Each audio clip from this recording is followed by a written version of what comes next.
Greetings. Hi, I'm Dr. Walter Jacobson, a board certified psychiatrist. So, this guy I know, it turns out that his mother, over the years, his mother was ill and had some woman who was kind of taking care of her. And then finally the mother dies, and this guy has a few brothers and sisters, and they find out that this woman companion had talked the demented mother into changing the will and giving 50 grand to this lady right off the top, and then changing it around so that the woman could get a piece of the house. And it's unbelievable. This woman just ripped off this family. And took advantage of the mother who was mentally disabled, and got her to change the will and do all this stuff. And so my friend is like unbelievably angry, super angry and bitter at this woman.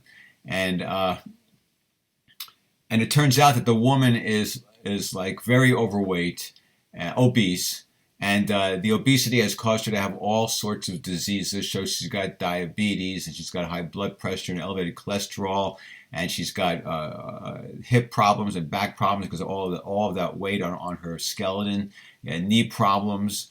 She can barely walk. She's in chronic pain. So she has really a miserable existence.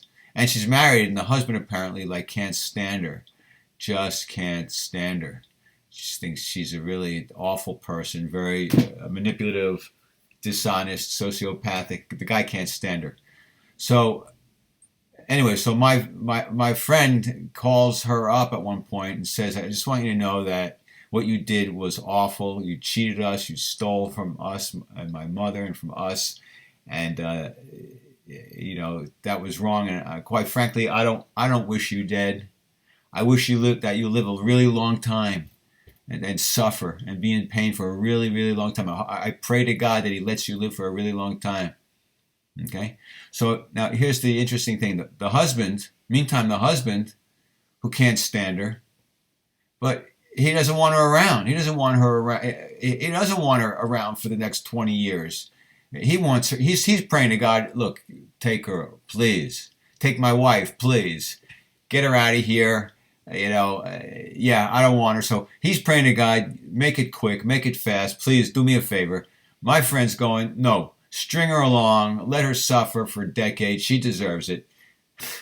So my question is, what's a God to do? What's God supposed to do here? Who does He listen to?